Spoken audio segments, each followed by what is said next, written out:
ಮೈಸೂರಿನ ಮೂಡ ಹಗರಣದಲ್ಲಿ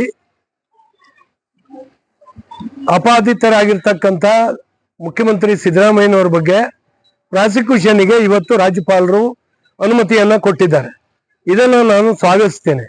ಕಾರಣ ಇಷ್ಟೇನೆ, ಯಾರು ಕತೆ ಕಟ್ಟಿ ರಾಜಕಾರಣಕ್ಕೋಸ್ಕರ ಇದು ಮಾಡಿರ್ತಕ್ಕಂಥದ್ದು ಅಂತ ಹೇಳಿ ಏನು ಕಾಂಗ್ರೆಸ್ನವ್ರು ಹೇಳ್ತಾ ಇದ್ದಾರೆ, ಖಂಡಿತವಾಗ ಆ ರೀತಿ ಇಲ್ಲ.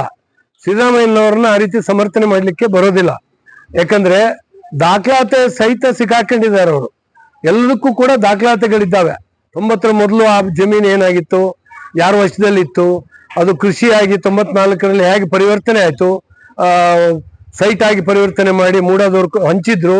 ಆಮೇಲೆ ಇವರು ಕೃಷಿ ಜಮೀನು ಅಂತ ಹೇಳಿ ಇದನ್ನ ಅಲ್ಲೇಷನ್ ಮಾಡಿಸಿದ್ರು. 14 ಸೈಟ್ಗಳನ್ನ ಪಡೆಯುವಂಥದ್ದು. ಇವೆಲ್ಲವೂ ಕೂಡ ಫ್ರಾಡ್ ದಾಖಲೆಗಳನ್ನ ಸೃಷ್ಟಿ ಮಾಡ್ಕೊಂಡು ಇದೆಲ್ಲವೂ ಕೂಡ ಮಾಡಿದ್ದಾರೆ. ಒಬ್ಬ ಮುಖ್ಯಮಂತ್ರಿ ಮತ್ತು ಮುಖ್ಯಮಂತ್ರಿಯ ಪತ್ನಿ ಇವರು ಭಾಗವಹಿಸಿರ್ತಕ್ಕಂಥ ಈ ಹಗರಣ ಸಾಮಾನ್ಯ ಹಗರಣ ಅಲ್ಲ. ಒಬ್ಬ ಮುಖ್ಯಮಂತ್ರಿ ಆಗಿರ್ತಕ್ಕಂಥವ್ರು ಆಪಾದನೆಗೊಳಗಾದಾಗ ಅವರು ಶಿಕ್ಷೆ ಅನುಭವಿಸಬೇಕು, ರಾಜೀನಾಮೆ ಕೊಟ್ಟು ಹೊರಗೆ ಬರಬೇಕಾಗಿತ್ತು. ಈ ಬಗ್ಗೆ ಬಿಜೆಪಿ ವಿಶೇಷವಾಗಿ ಪ್ರಸ್ತಾಪ ಮಾಡ್ತು. ನಿಲುವಳಿಯನ್ನ ಮಂಡನೆ ಮಾಡಿದ್ರೆ ವಿಧಾನಸಭೆಯಲ್ಲಿ ಚರ್ಚೆ ಮಾಡಲಿಕ್ಕೆ ಬಿಡದೇನೆ ಸ್ಪೀಕರ್ ಅವರನ್ನ ಮೇಲೆ ಪ್ರಭಾವ ಬೀರಿ ಇವರು ಬೆನ್ನು ತೋರಿಸಿ ಓಡೋದ್ರು. ನಾವು ಒಂದ್ ದಿವಸ ಧರಣ ಮಾಡಿದ್ವಿ ಇದಕ್ಕೋಸ್ಕರ. ಆದ್ರೂ ಕೂಡ ಅವರು ಡಿಸ್ಕಷನ್ಗೆ ತಯಾರಿರಲಿಲ್ಲ. ತಮ್ಮದು ಒನ್ ಸೈಡೆಡ್ ಹೇಳಿಕೆಯನ್ನ ಮೀಡಿಯಾದಲ್ಲಿ ಅಡ್ವರ್ಟೈಸ್ಮೆಂಟ್ ಮೂಲಕ ಕೊಟ್ಟರು. ಮತ್ತು ಮೂಡ ಹಗರಣದ ಆಗಿದೆ ಅಂತ ಹೇಳಿ ಆದ ತಕ್ಷಣ ನಗರಾಭಿವೃದ್ಧಿ ಸಚಿವರನ್ನ ಕರೆಸಿ ಹೆಲಿಕಾಪ್ಟರ್ನಲ್ಲಿ ಮೂಡಾದಲ್ಲಿದ್ದಂತ ಕಡತಗಳನ್ನ ತುಂಬಿ ತಂದ್ರು. ಅದನ್ನ ಏನ್ ಮಾಡಿದ್ದಾರೆ ಅಂತ ಹೇಳ್ಬೇಕು.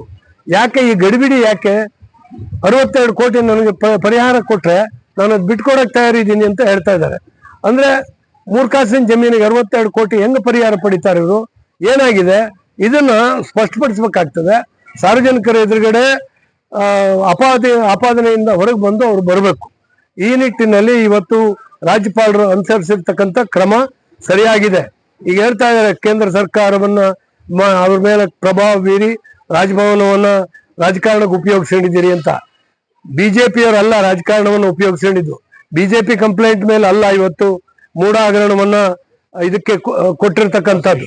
ಪ್ರಾಸಿಕ್ಯೂಷನ್ ಪರ್ಮಿಷನ್ ಕೊಟ್ಟಿದ್ದು ಬೇರೆ ಇಬ್ಬರು ಖಾಸಗಿ ವ್ಯಕ್ತಿಗಳು ಇಬ್ಬರ ಕಂಪ್ಲೇಂಟ್ ಮೇಲೆ ಇವತ್ತು ಲೀಗಲ್ ಪರ್ಮಿಷನ್ ತಗೊಂಡು ಅನೇಕ ನ್ಯಾಯವಾದಿಗಳ ಒಂದು ಅಭಿಪ್ರಾಯವನ್ನ ಪಡೆದು ಸಾಕಷ್ಟು ವಿಳಂಬ ಮಾಡಿ ರಾಜ್ಯಪಾಲರು ಇದು ಅನುಮತಿ ಕೊಟ್ಟಿದ್ದಾರೆ.